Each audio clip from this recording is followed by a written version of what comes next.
Sorry, I can't sit through this class starving. I don't blame you.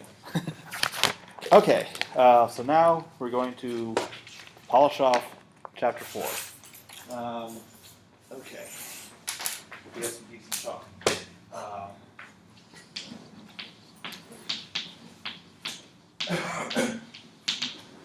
Some books say non-homogeneous, and some books say inhomogeneous. I guess they can't agree, but whatever. Wait, what did you just say? I'm sorry. I didn't. So some books, when they mean to say not homogeneous, they say non-homogeneous, and some say inhomogeneous. I don't remember what 517 has, but No. okay, so at least they agree. All right, but whatever. So here's a problem we're going to learn how to solve today. It's a slight change to the wave equation, where we have a function of x and t on the right side, and then the same old initial conditions. So little f versus big F. Okay, and this is Cauchy problem, like before. So we're solving this on the entire real number line. Okay, so what I'm going to do is derive a solution formula and then actually prove that that solution formula works, that it really does solve this problem. Okay. Now, so solve this. Okay. We're going to integrate both sides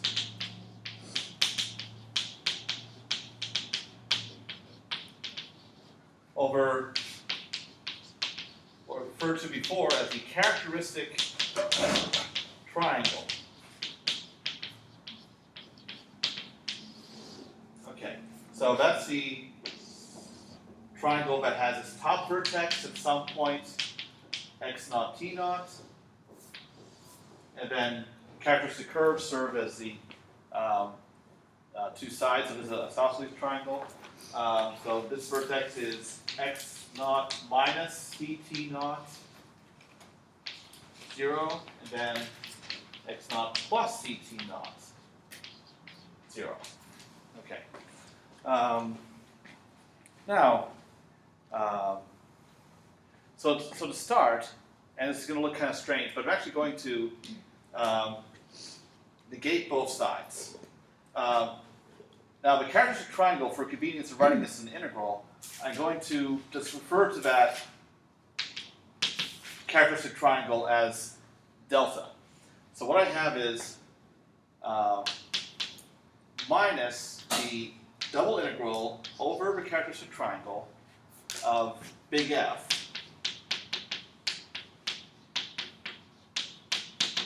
is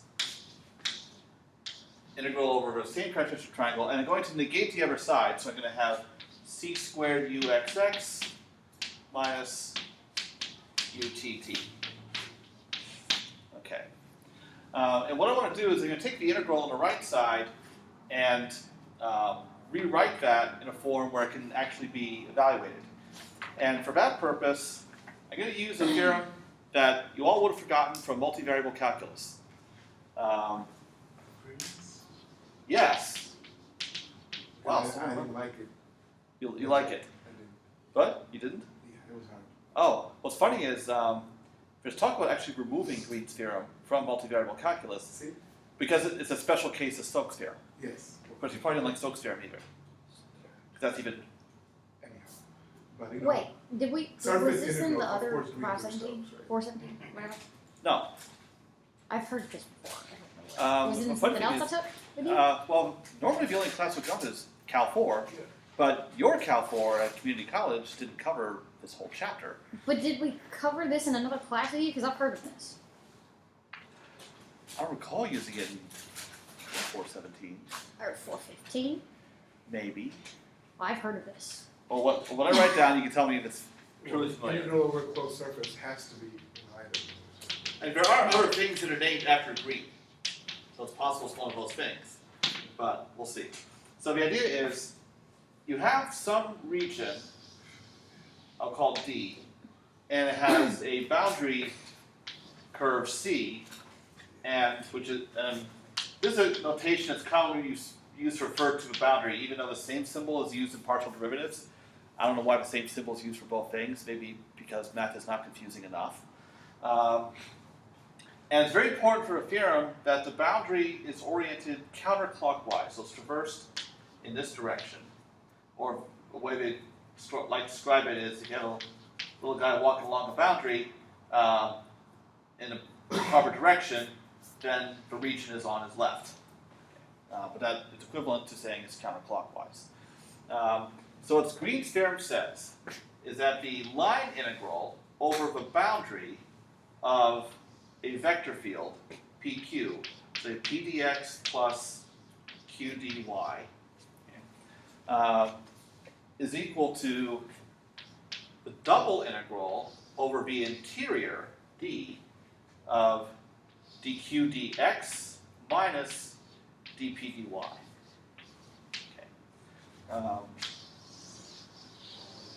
So we're going to use this on this integral right here, because the characteristic triangle, the interior, that's our region D, and we're going to rewrite it as an integral over the boundary of the triangle, so just the three sides themselves. Okay, and the way we're going to do that is, and that's actually why I negated both sides. So this is dq dx, and this is dpd. Now, you have x and y down here, but here I have x and t, so this is dp dt. And that makes perfect sense because now it's really easy to figure out what q and p are. So if dq dx is this, then what's q?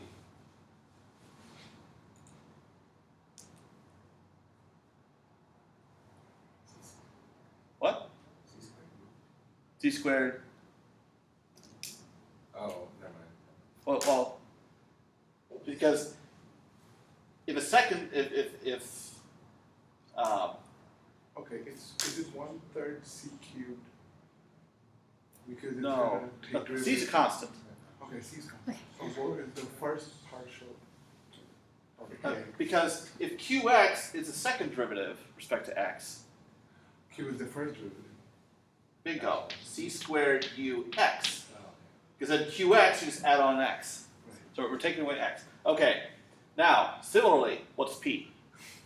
Just UT? Yes. Okay. All right. So now I can rewrite this integral as a line integral over the boundary of the characteristic triangle, so the three sides, of p dx plus q dt. And that is an integral that we can actually try evaluating, because at least the boundaries of a triangle are just line segments. You said that's a partial, right? Partial triangle? Well, in this What's context, that? the partial symbol in front of a region Yeah. refers to the boundary of a region. But that's your partial symbol, not a 2. Right. Yeah. Okay. These are my tubes. Yeah, that's fully. Okay.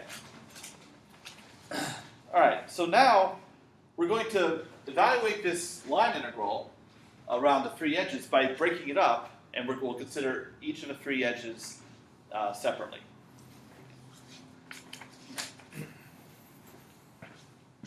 I have a question. Yeah. Why did you write plus even though P has a negative in front of it? Oh, okay.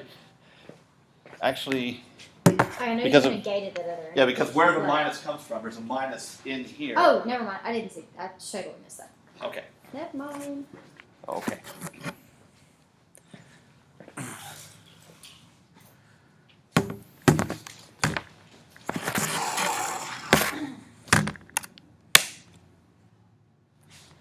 All right.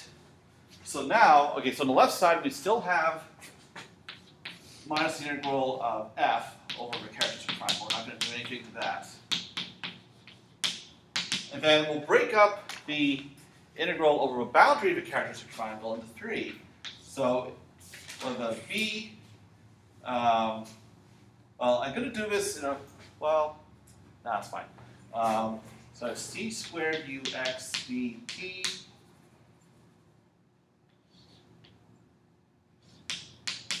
plus ut dx, which isn't it the opposite order how I wrote it before? Yes, it was. Doesn't matter. Addition is commutative. And then L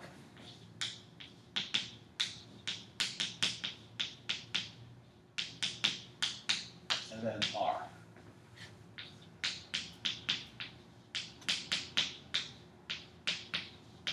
Okay, where by characteristic triangle, okay, so B is the base, L is the left side, and R is the right side. Okay, so the integral, so what Green's theorem gives me is an integral over the entire boundary of a triangle, oriented counterclockwise. And I'm going. And normally, what you do with a boundary is you need to express it like parametrically. But it's a lot easier to do that if you consider 3 sides separately. So we're just breaking it into the sum of those. Okay. Now, what? Okay. By far the easiest of these to handle is the base, because it's a horizontal line segment. So only x is changing. So for b, we have dt 0. So we can just forget about that term. So we have integral over the base of ut dx, right?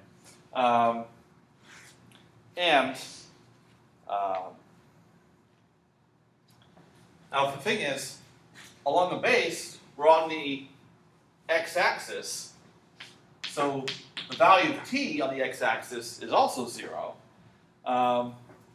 So we can just parameterize this base just by using x as the parameter. Now, keep in mind where the base begins. This is x naught minus ct over here, and x naught plus ct over here. So we can use those as limits of our integral. X naught minus ct, wait, t naught, got my subscripts, ct naught to x naught plus ct naught, okay. And then, inside the integral, I'll use x, and t is 0 because we're on the base. dx. Okay. Now, this is specified by the initial conditions. You look over there. du dt of x0 is g of x. So I can just go ahead and fill that in.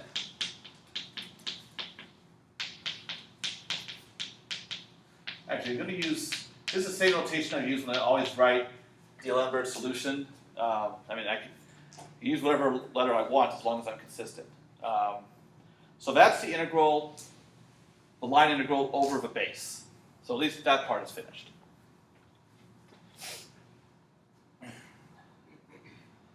Okay.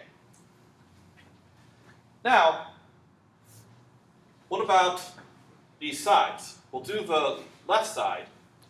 Now in that case, x and t are both changing. But keep in mind the equation of our line.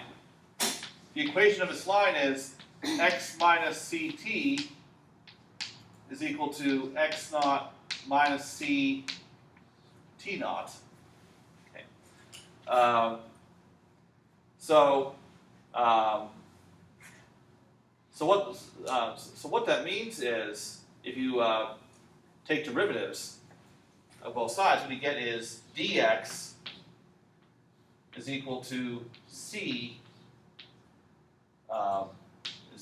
c dt. Okay. All right.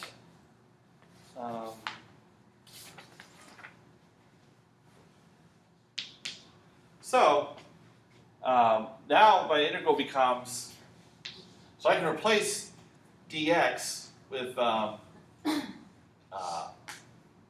c dt, but also what I can do is I can take one of these c's and move it over to the dt. So I have cux times c dt. So I'm just regrouping my two c's. And then dx is c dt. Okay. So I've used the fact that this is dx to replace it with this, but this also I can replace with dx. So now I have a c in both terms. I'm going to factor that out. It's constant. So now I have ux dx plus ut dt. So I use a relationship between dx dt in both terms, but I use it in different directions. So because I have dt and dx, dt here, dx here, but I really want it to be the other way around. So now I have that. And the reason why I wanted to do that was, by chain rule, this condenses to just du.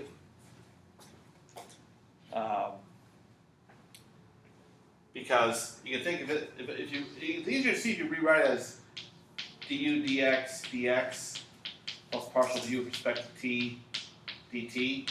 You can think in terms of the dx's and dt's canceling, thus leaving you with a du. Okay. But what's the integral of du? Just u. Yeah, but you're plugging in the limits. So no. What are the limits? Well, the limits are the endpoint, is u at the endpoints of this edge. So what we get is c times the difference in u values, your final point minus your initial point. Now, this is where the orientation becomes important. That helps to keep track of which is final and which is initial. This is the final point of this edge, and this is the initial,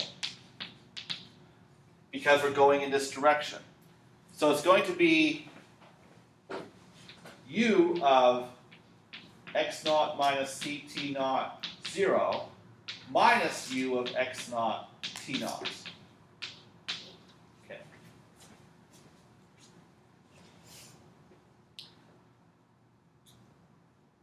But there's one more thing I can do to simplify this.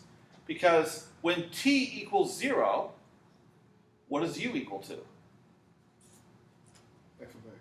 Yeah, the initial condition.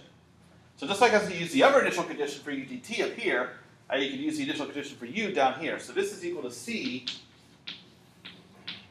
f of x naught minus ct naught minus u of x naught t naught. Okay. All right, so that's the integral over the left side.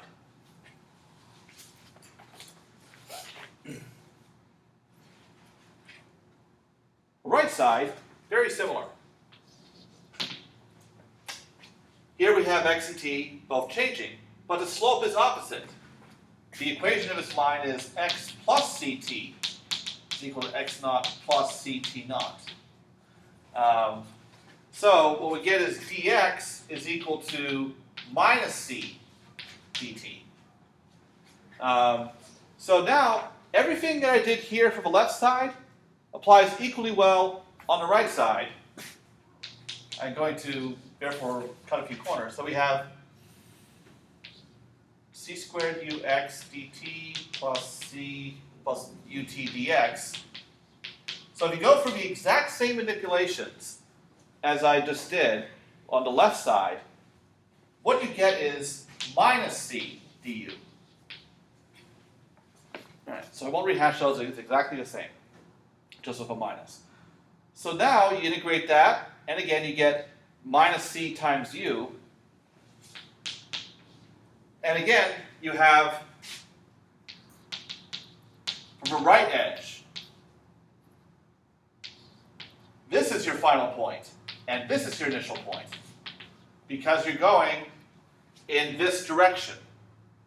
So you have u of x naught t naught minus f of x naught plus c t naught, because your initial point is sitting on the line t equals 0 of the x-axis, so again you use your initial condition. Okay. So now the integral has been evaluated over all three sides of a characteristic triangle. So now I'm going to put everything together. So you have minus the integral over a characteristic triangle of big F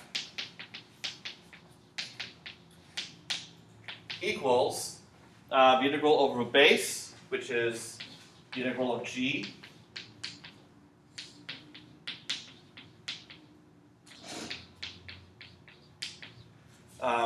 plus the integral over the left side,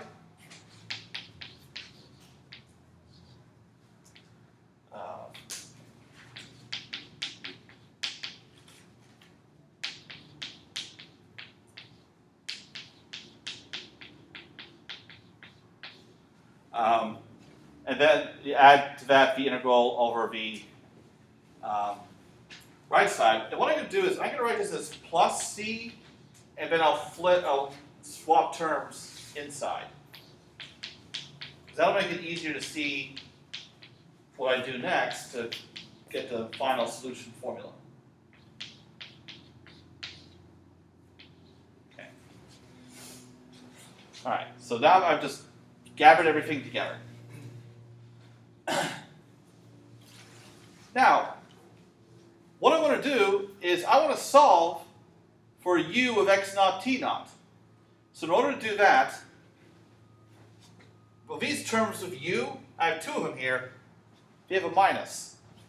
So I'm going to move them to the other side, both of them.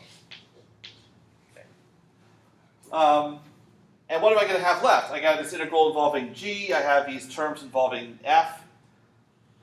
And I want to isolate u on the left side. So I need to take this term, this integral of big F over characteristic triangle, and move it to the right side. So what that gives me is I have c times u, and I have c times u again, moved to the other side. So I get 2c u of x naught t naught is equal to everything that's left. So that's c f of x naught minus c t naught plus c f of x naught plus c t naught plus the integral of g plus u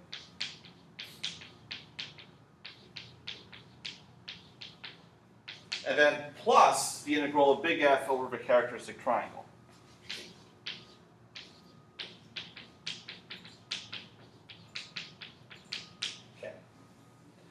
So now, there's nothing left to do except divide by 2c, and I will have my solution formula at last.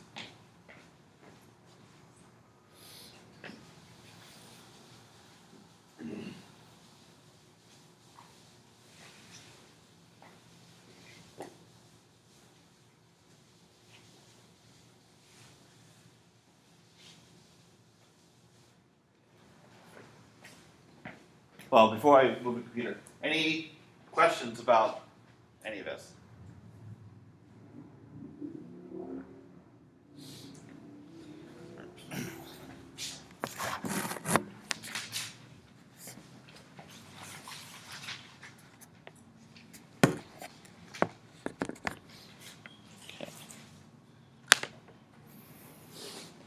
Okay, so then anticlimactic finish.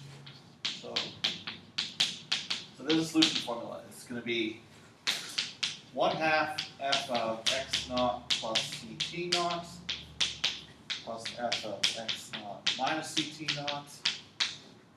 naught plus 1 over 2c integral of g along the base of the characteristic triangle.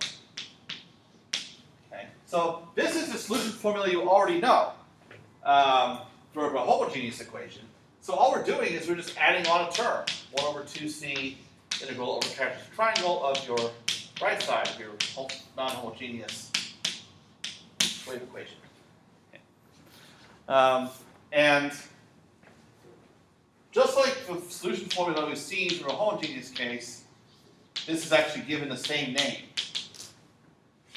under its solution. Okay.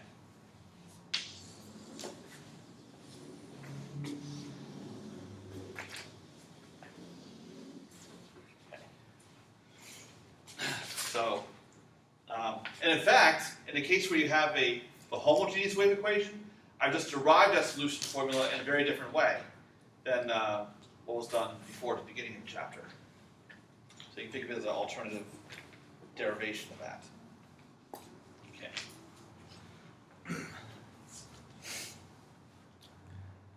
Now, what I'm going to do is verify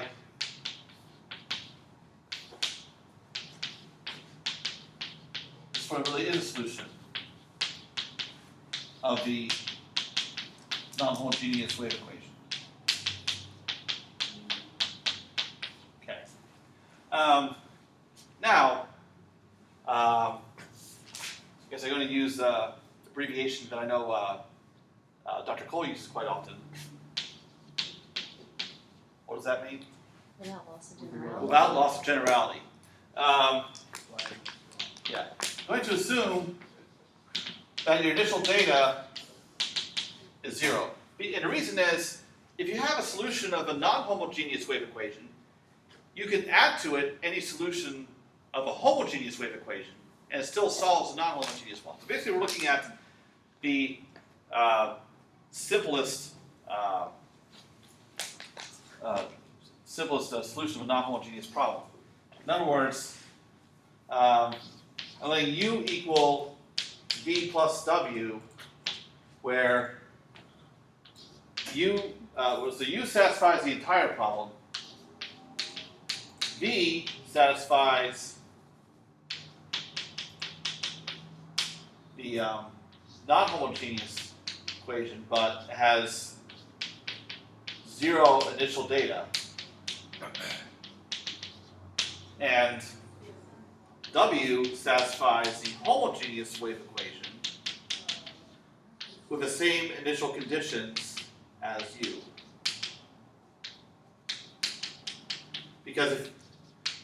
And this is because the wave equation is a linear PDE. So if you have two solutions of it, add them together, solutions combine. So you can always break your non-homogeneous solution down in, it's like what you saw in your first differential equations class in 285. For a non-homogeneous equation, you had a homogeneous solution plus a particular solution. That's what this refers to. So V is your particular solution. So I'm basically going to use the simplest possible particular solution. Okay, so I'm going to, so I need to show, well, I guess use another Dr. Cola's, an NTS. What does that mean?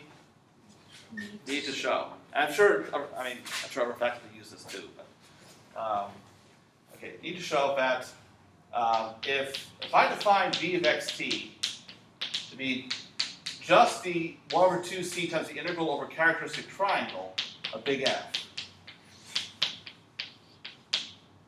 then the following holds. VTT minus c squared vxx is equal to big F. V of x0 is 0. Vt of x0 is 0. Okay, so that would do it. And I can just add any homogeneous solution from this formula to it to satisfy the non-homogeneous wave equation with whatever initial conditions I have. Okay. So first thing I'm going to do is rewrite v so that I have a more concrete integral to work with. I want to have specific limits. So I can describe my characteristic triangle as the integral from 0 to t. So here's my characteristic triangle.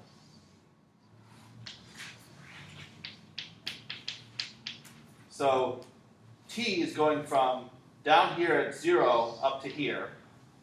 And then, so this is my outer limit. And I'm going to use tau as my integration variable. And then, for each tau between 0 and t, I have to integrate with respect to along the x direction. And for that, I'll use xc, because it's my better judgment, because I'm going to be writing a lot of them. And you know how my squigglies get over time. Give myself a little more room here. Okay, now for each tau between here and here, what are my x values? Well, I have x minus something and x plus something. I know that much. But what's the distance? Well, when you're at x and t, you're not going anywhere. When this is x minus ct and x plus ct. So, and everything's progressing in a linear fashion. So I have x minus c t minus tau, and then x plus c t minus tau. Because that way when tau is 0, you're down here, I cover this whole base. When tau is equal to t, these terms go away, and I only have x. I'm at the pinnacle of my triangle. And I'm integrating f of squiggly tau. Okay, so now I have specific limits for my integrals, so I can actually try to evaluate v. I can also take derivatives, which is what I really need to do. Okay, so any questions about how the integral was set up?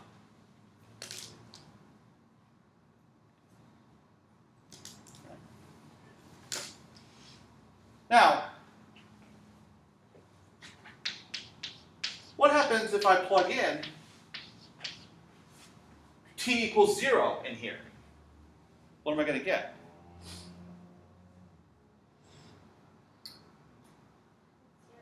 Yeah. What? Yeah, it'll be 0 to 0. Yeah, because you're integrating from 0 to 0. Everything, and then what happens is, if you figure it this way, the characteristic triangle collapses to a single point. To the base, right? Yeah. So that's fine. Because we have to show 3 things. We got one of them out of the way quick. Okay. So now what we're going to do is everything else involves derivatives. So we need to be able to differentiate this monstrosity. And for that, we need to use the lesser known evil twin of a fundamental theorem of calculus.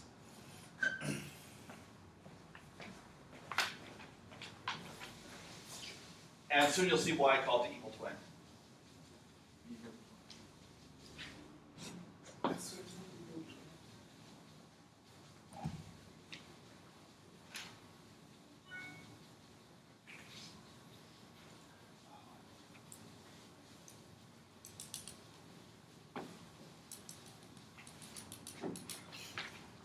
Okay.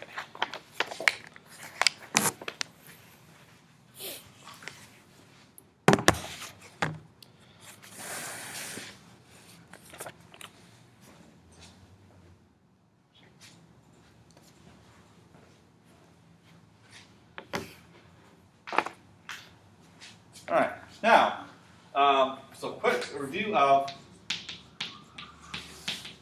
the parts we need of a fundamental theorem of calculus.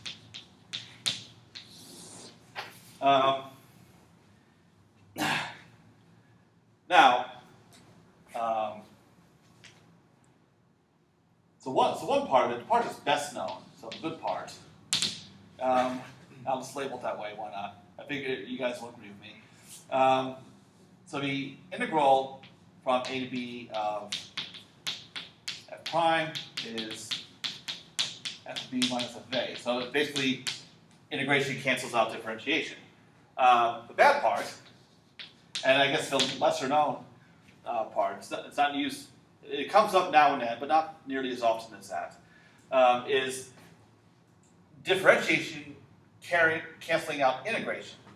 So the derivative of an integral of this form where x is the upper limit is just f of x. You take the integrand, the upper limit, the lower limit's a constant, the upper limit is plugged in here, and you get that. So we do like chain over here. Well, that's what's coming. Okay. Yeah, we're going to need that over there. So if I generalize this a little bit, we get the evil form of fundamental theorem of calculus. So the derivative with respect to x of, so suppose you have the lower and upper limits both being functions of x, and not only that, your integrand also depends on x, as well as your variable of integration, which I'll use t in this case. So is this like an altered form of it? It's basically this combined with a chain rule. You're not doing this or something like that because, well, that's f, the big F of x, the antiderivative inside the square brackets. Yeah. That's what Dr. Ding did. Okay. And then it take the derivative of that, you get it. Anyhow. Yeah. So what you get is f with the upper limit plugged in.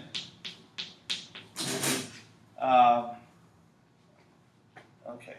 Oh, sorry. Let me make sure I get this right. And the thing is, something I have to be so careful about. Okay. So that stays the same. The limits get plugged in for your variable of integration. That's the key. I have it written slightly differently from my notes, but it'll all work out.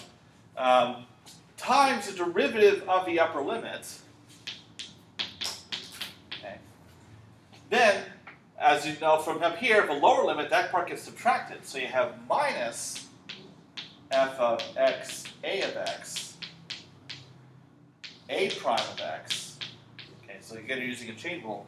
But now you've taken into account the fact that you're differentiating with respect to x, but x is part of your integrand also.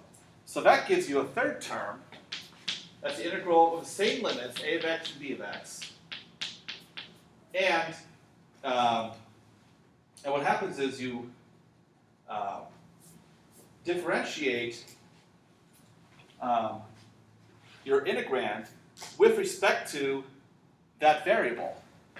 So it's going to be partial f with respect to x of x and t dt. Okay. All right. So when you have dependencies on, if you differentiate with respect to x, and you have dependencies on x all over the place, you have to take all of those dependencies into account. And fortunately, it works out that it's just the sum of the two effects. All right. So what we're going to do is, with extreme care, and I will confess that in preparing these notes, I made several mistakes because I just wasn't paying enough attention as to what corresponded to what. And taking derivatives with respect to x and t of my solution v over there. Okay, so if I rewrite v over here, so it's 1 over 2c integral from 0 to t, integral of x minus c, t minus tau, x plus c, t minus tau.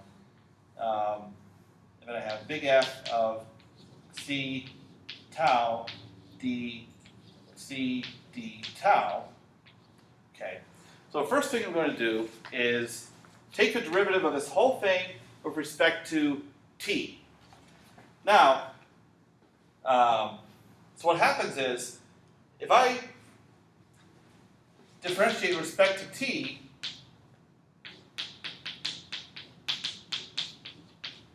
what's going to happen? Well, I'm differentiating an integral, so this is going to get plugged in, but what is my integrand? my integrand is itself an integral. So I'm plugging t in for tau over here and in here.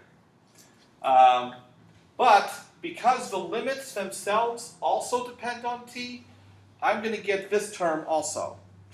Okay, so first thing I do, I don't have to worry about the limit 0 here. It's a constant.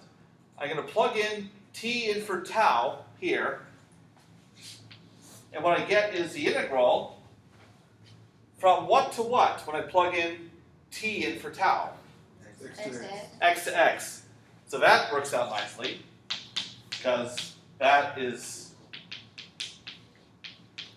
going to be 0. All right, so that's nice. But then I have this other term here, where I'm still going to have the integral from 0 to t, so that part stays intact. But now I'm going to take a look at this. So I need to take a derivative of this with respect to t. So in effect, because this itself is an integral, I'm going to be applying this again, but to this integral instead of this one. So how do I take the derivative of this integral, which is serving as an integrand? So if your brain is frying right now, I don't blame you. Well, the way to differentiate integrals is prescribed up here. You plug in, so you plug in t,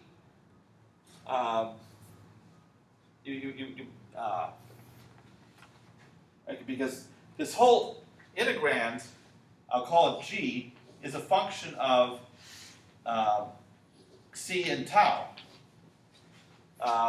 So we want, so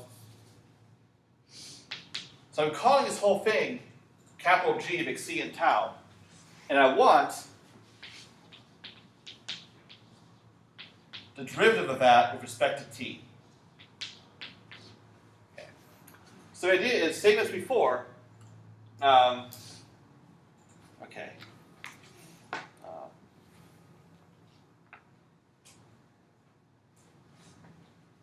So what happens is, keep in mind though, these limits are c values. I'm plugging in t hold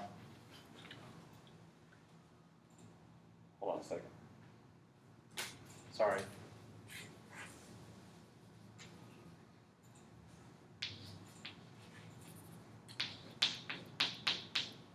Okay.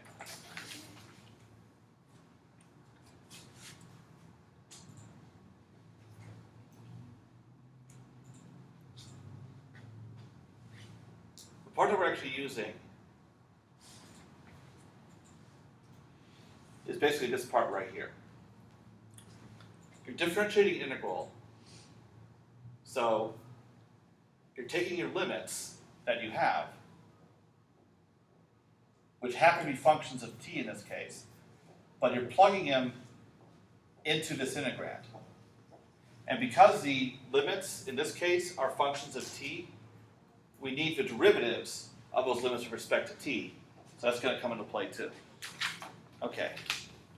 So what happens is, to differentiate this integral with respect to t, we use our upper limit and we plug in the capital F. So I'm going to get capital F, and because we're integrating with respect to xc, we plug in this limit for xc. Hold on a second. Oh, you have a new key? Yeah, they're in your chair. Okay, great, thanks. All right, now I know where we're putting a candidate. Okay, so the upper limit is x plus c t minus tau, and then this tau remains as tau.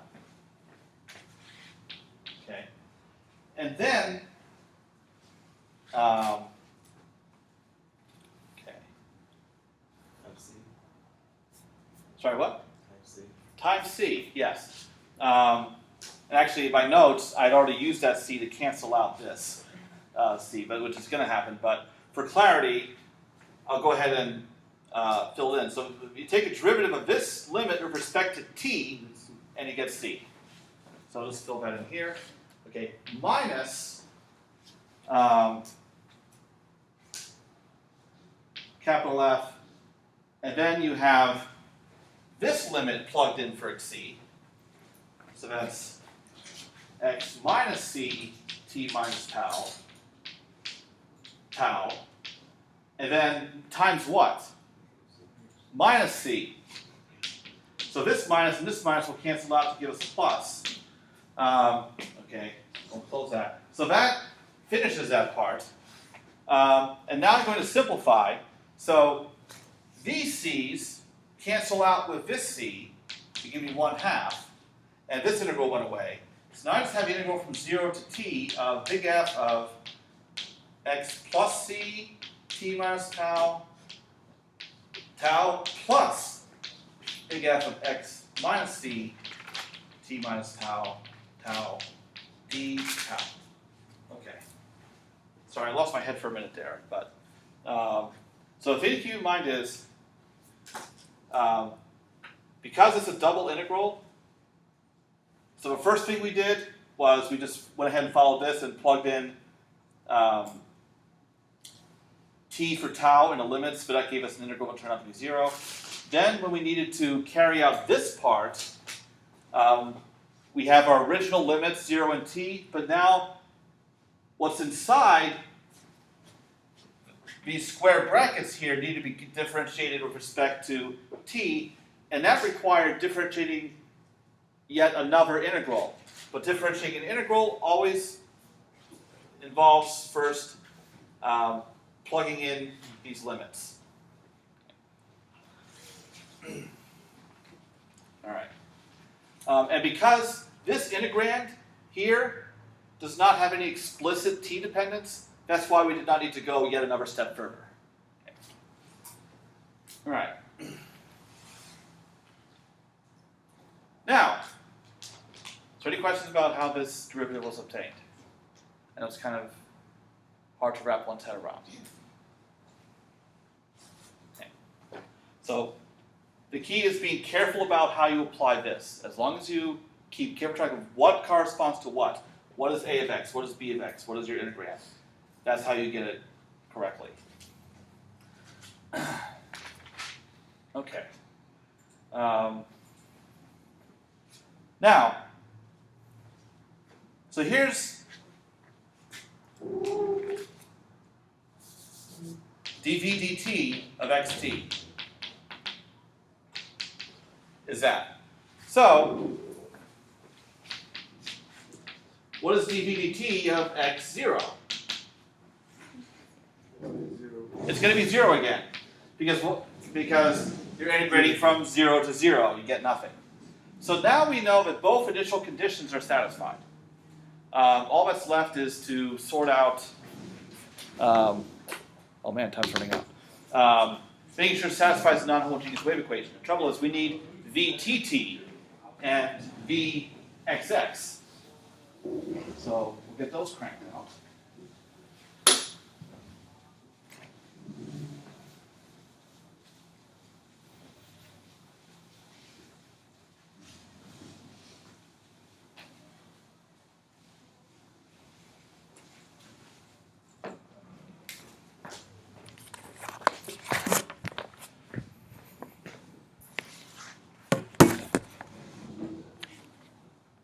Okay. So now, to look at VTT, that's with respect to t of this integral, 1/2, 0 to t of all this stuff.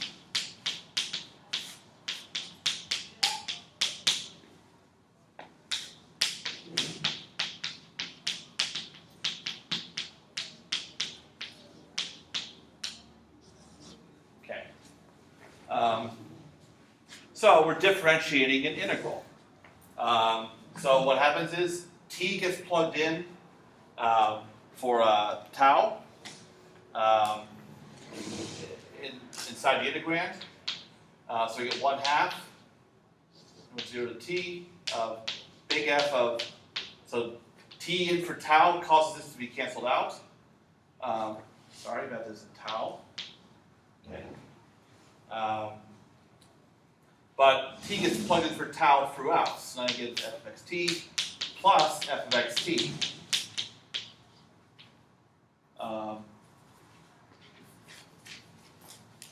Sorry, differentiating integrals to the integral itself goes away. So you're just going to get big F of xt from that. And then you have integral from 0 to t. And now you take the derivative of the integrand with respect to hold on, I'm checking everything else out here. Oh, okay. Now the thing is, where is the t dependence in the integrand? It's actually in the x argument. So differentiate this whole thing with respect to t, you're actually going to have partial f with respect to x.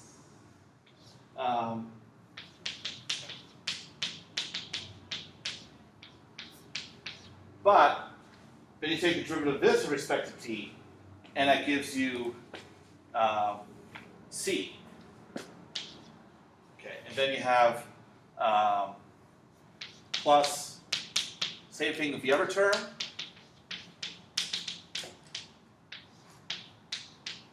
And differentiating this with respect to t gives you a minus c. Okay. So now if I simplify all that, you get big F of xt for the first two terms, plus, I'll pull the c out, so that's c over 2, and we get fx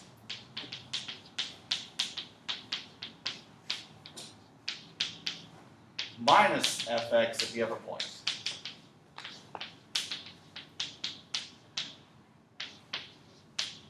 Okay.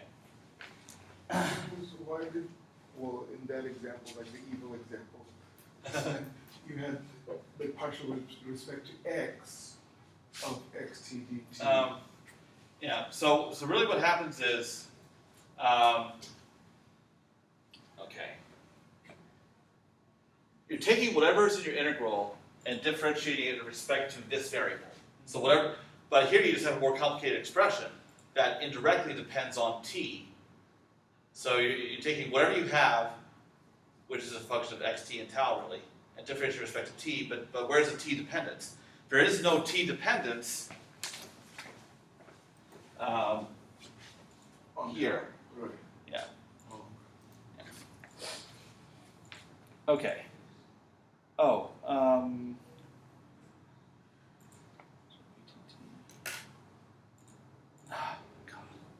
Hold on a second. 0 to t. I'll make sure there's something wrong in my notes or something wrong in my. Okay, so vt is.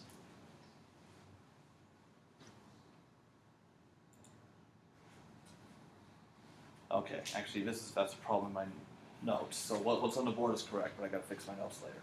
Because in the notes I have some integrals with respect to xc that really should be with respect to tau, for case where the limits are 0 and t. Okay, so I'll go back and fix that later. Okay, now I need vx and vxx. So vx is a derivative with respect to x of the whole shebang.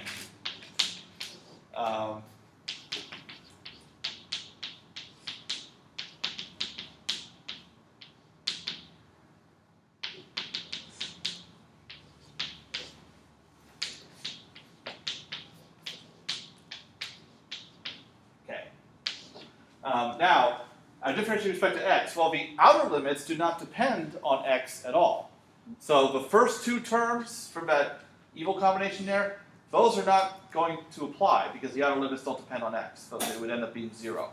The last term applies. So I'm going to go right through these limits and differentiate the inside with respect to x. So it's still going to be 1 over 2c, still be integral from 0 to t, and then differentiating what's inside here.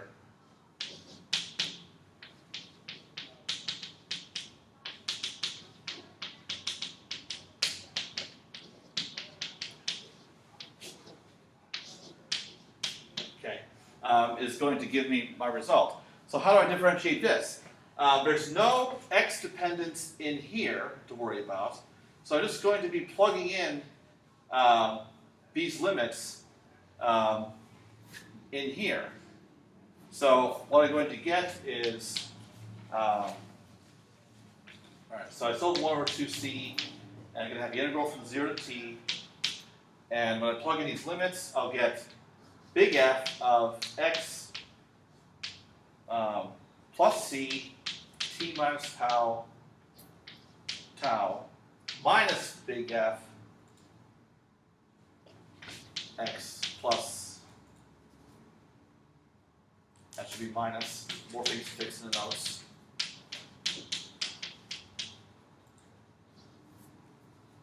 d tau. Okay. So I gotta make these those before I forget to do them. Okay, that's a minus. Okay. Now, so that is Vx. But what I really need from a wave equation is Vxx. So Vxx, I'm going to differentiate this whole thing with respect to x. Well, the limits don't depend on x at all. So now I'm just going to take the derivative of what's inside here with respect to x. So I get 1 over 2c, integral from 0 to t, of fx, and the derivative of the inside with respect to x is just 1. So I'm not going to have a factor of c introduced like I did up here. So I have x plus c, t minus those. By comparison, so the differentiation with respect to x is rather boring compared to differentiation with respect to t. Things work out more easily.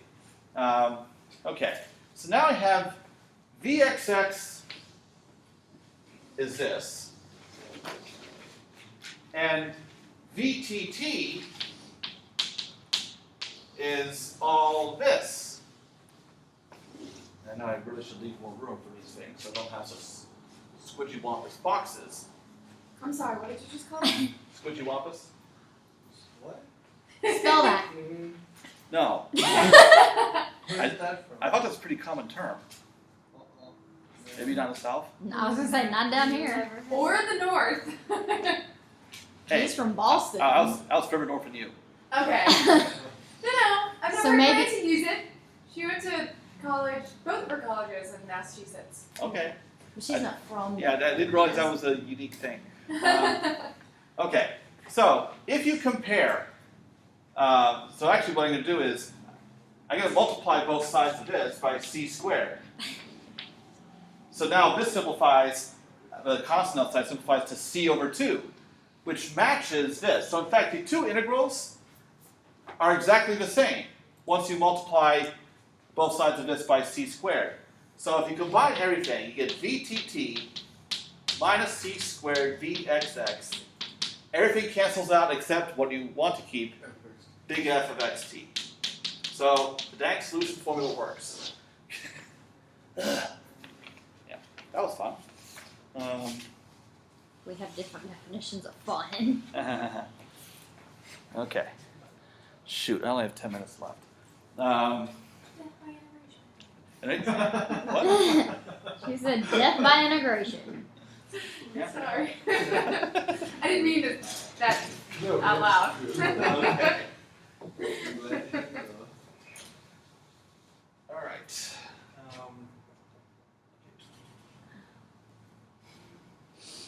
I'm so glad that's not part of the homework. Okay. It's not. Dang, I should have made it that way. Have you already looked It's at not. the hospital? Not the actual derivation. This is just deriving the equation. Yeah, the actual solution formula, of course, you're going to use. You just Yeah. Yeah, still. Okay. You sound crushed by that. No, I'm not crushed. I'd rather not use this or see it again, but I have to keep it. It's fine. I'm gonna forget you said this. Okay.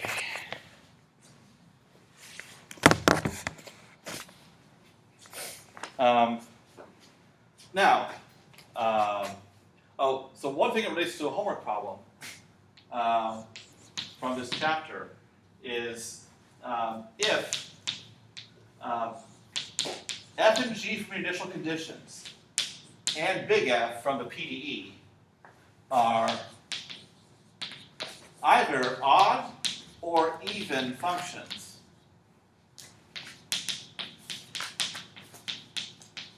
of x, then same applies to the solution u of xt is an either, so evenness or oddness is preserved in the solution, at least in x. Okay. Now, half of this result is proved in the textbook. I won't go through it here. Basically, it's a chain rule exercise of differentiation. The other half is one of the homework problems. But basically, you get like one of the cases, like even is covered in the text, you have to do odd. So the proof is almost exactly the same. So follow along with how the first half is done to do the second half. So do you not want us to do the periodic one? I forgot to mention that in this result. That this is true. Does the homework problem say periodic? It is. Okay. Let's see. So for that, okay, so odd versus even is very similar. Yeah, I still do want to do the periodic. Right? It's still manageable. The same goes, like Yeah, because you're assuming that in this case, f of x plus L equals f of x. It's similar for g and big F. So then you look at the solution formula. You plug in x plus L into your solution, and see that the periodicity that you get for f, g, and big F give you the periodicity for that you want from a solution. Okay. So yeah, sorry, not off the hook here. Okay. In what little time I have left, dang it. So an example, UTT minus 9UXX is e to the x minus e to the minus x, which can also be written as 2 hyperbolic sine of x. That might actually be an easier way to work it out. And your initial conditions, u of x0 is x, ut of x0 is sine x. Okay, so then you can just go ahead and apply the solution formula. So that I derived at the beginning. So it's going to be 1/2 f of x plus t plus x minus t, and then you have plus 1 over, not t, 3t. So c equals 3, so it's x plus 3t, x minus 3t.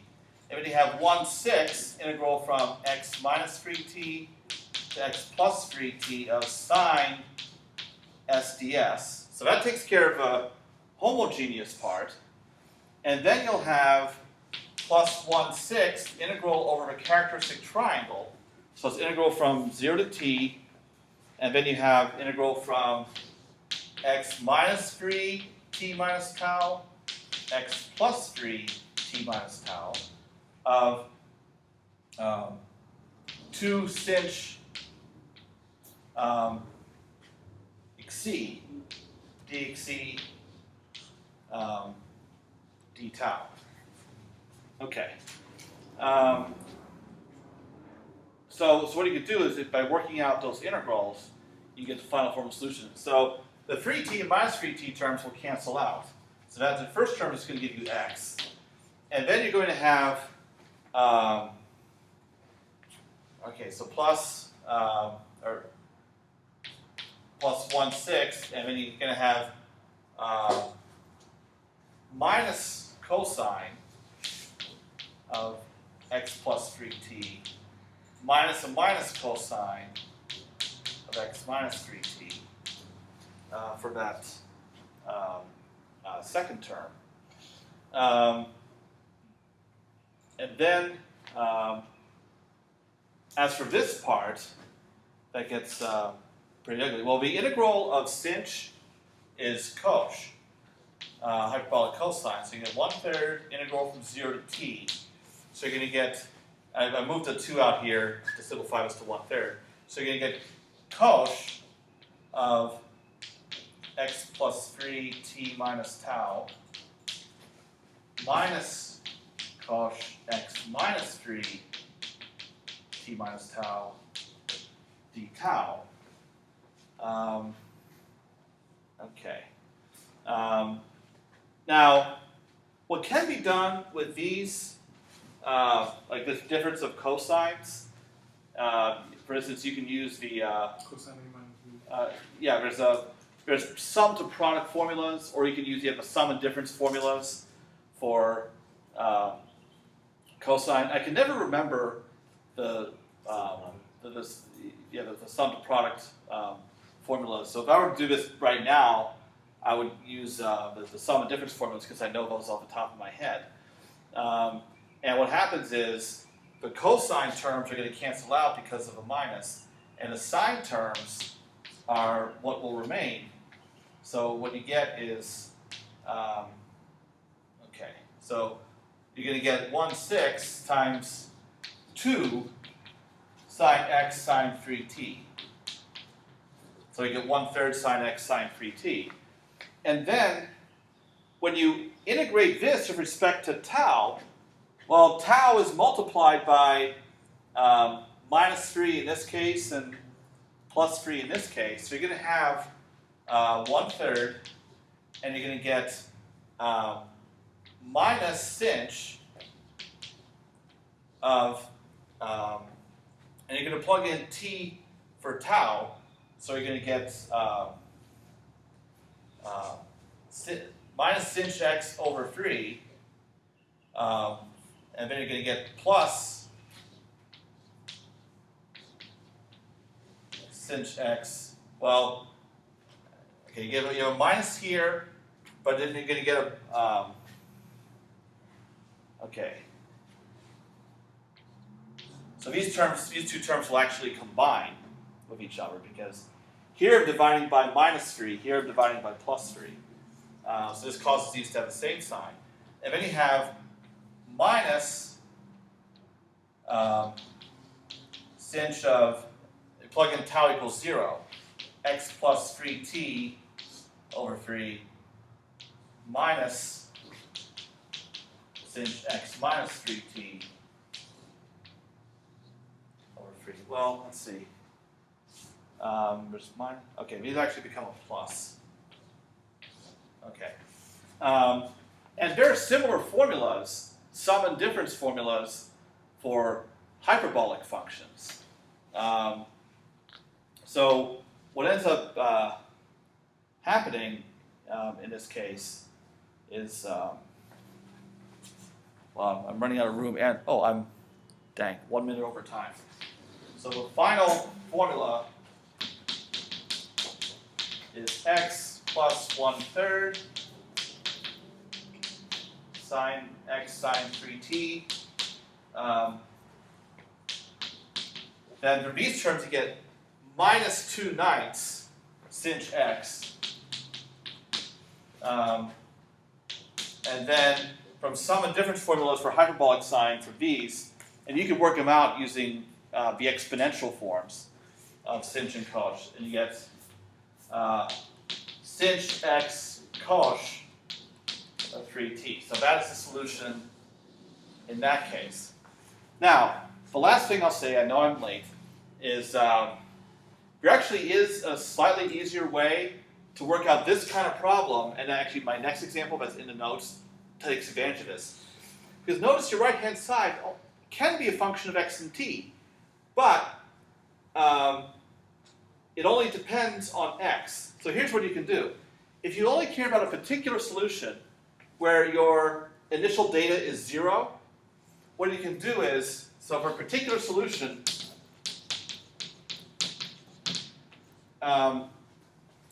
you can solve VTT minus, in this case, 9 VXX equals 2 sinh x, and you assume that V is a function of x only. Therefore, VTT is 0. Therefore, this is a V, not a U. Okay. All right. So in this case, with VTT being 0, you're solving this PDE, which is actually an ODE. You can solve that, minus 9 VXX equals 2 sinh x, by integrating twice. And then you can add on a solution to the homogeneous wave equation that satisfies these given initial conditions. So that would be another approach that you can take. You can always do that if this right-hand side function here depends on either only x or only t. So in those type of example where this depends on only t, and you can actually use that same tactic. So that's a much easier approach than using this entire god-awful solution formula. Questions? Of course, I know half of you are actually wanting to get to analysis. And your brains are already 2/3 fried. So. Well, it's more than that because we had.